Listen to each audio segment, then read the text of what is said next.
My friend Dan sat in a parking lot with the engine off and opened an envelope he'd been avoiding for 3 weeks. It was his retirement statement. He'd turned 40 that March. The number on the page was $4,200. He did the math right there in the car, the math he'd been refusing to do for years. 25 years until 65, $4,000. He told me the words "too late" arrived that afternoon and stayed for 6 months. I want to tell you what happened to Dan, because he was wrong. He wasn't a little wrong. He was sitting on about $400,000 and couldn't see it, and what he did was almost insultingly ordinary. No inheritance, no promotion, no windfall, no side hustle, no strategy nobody else knows about. He changed one thing in the most boring way available to him. It worked because of when he did it, not how hard. I'm Sam. I think about the quiet side of money, the part nobody posts about, where wealth gets built slowly and almost invisibly. If you're new here, this is exactly the kind of video I make. Stay a minute. This one's worth it.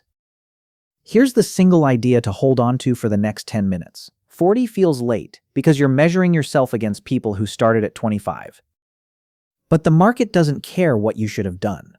It only cares how many years it has left to work. At 40, it still has more than you think. The panic is real. The math is not. Now, before I show you a single figure, I have to do something most channels won't.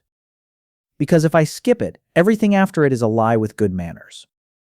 Every video like this one shows you a big number, 500,000, a million, and that number is real, on paper. But it's future money, and 25-year-old money doesn't buy 25-year-old groceries, so I won't do that to you. Every number here is adjusted for inflation. 7% real, which is roughly what a broad market index has averaged across a long window with the ugly decades left in. What I give you is what it actually buys. Today, at the store, your statement at 65 will say something bigger than what I'm about to tell you. It won't buy more. Now, let's deal with the panic, because the panic is the thing that actually costs people money. At 40, you have 25 years until 65. That is enough time for $1 to become about 5. In real terms, after inflation. At 50, that same dollar becomes closer to 3. At 55, about 2. That's the entire engine. And notice, it doesn't fall off a cliff at 40. It erodes slowly, 1 year at a time. Which is why nobody notices it happening to them until it already has. And 2 other things are true in your 40s that never make it into the panic story. Your income is at or near the highest it will ever be, and your expenses, for the first time in 15 years, have mostly stopped growing. More money coming in, fewer new expenses appearing, and a clock that still has a quarter of a century on it. That isn't a crisis. It's the widest window you've had since your 20s. Most people spend it panicking instead of standing in it. So here's what Dan did. $500 a month, automatic, into a total market index fund. Set up on a Tuesday evening, and then never thought about again.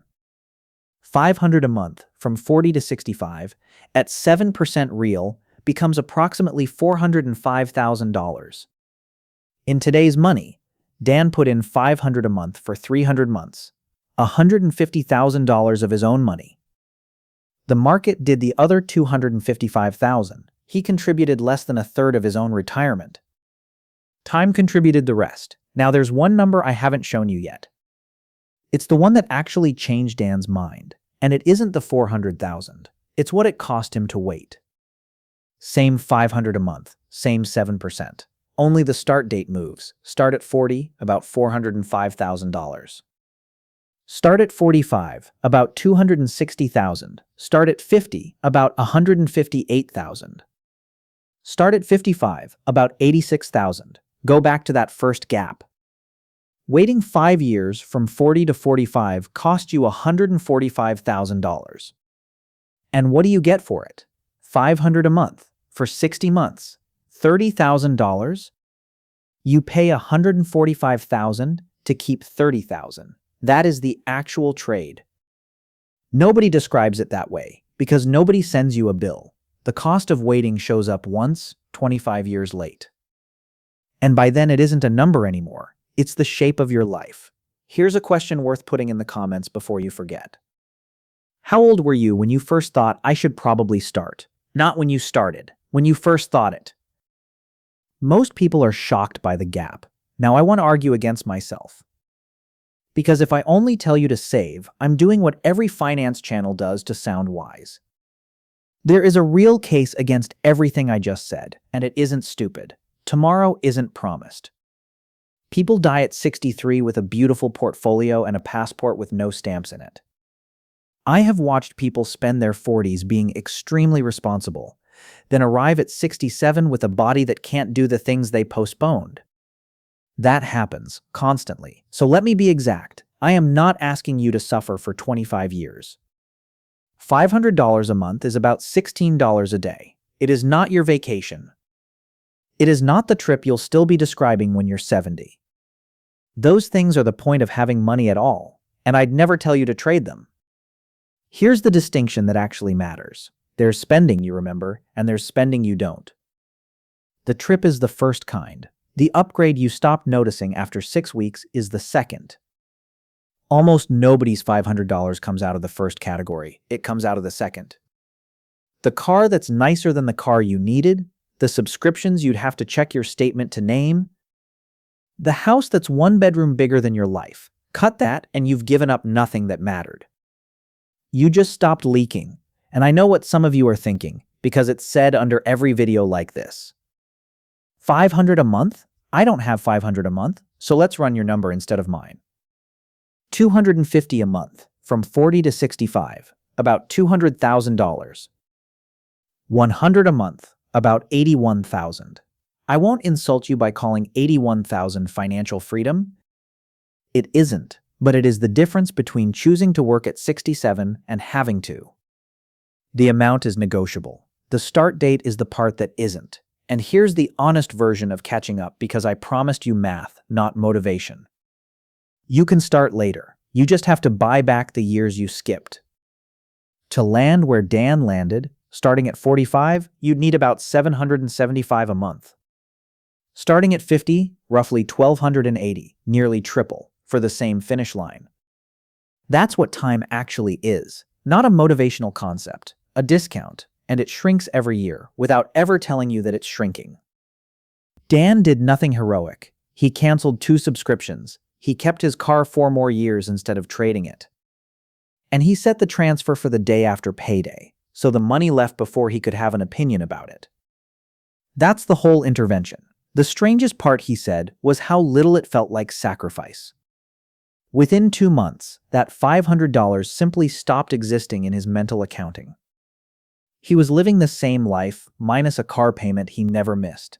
4 years in, he checked the balance for the first time in a long while.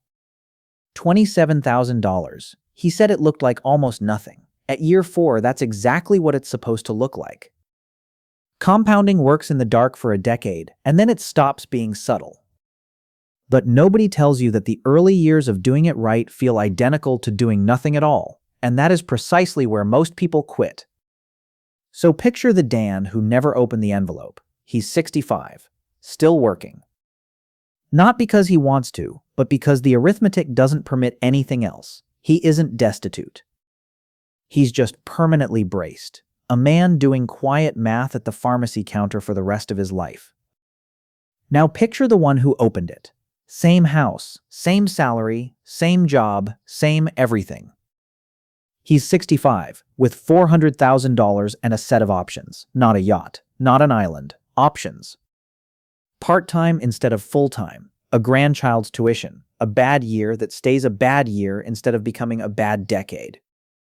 The difference between those 2 men wasn't income. It wasn't luck, or intelligence, or discipline, or some trait you either have or you don't. It was $500 a month, and a Tuesday evening at 40. 40 isn't the deadline. 40 is the last decade where something small, boring, and automatic is still strong enough to change the shape of your 70s. That isn't pressure, that's leverage, and you still have it.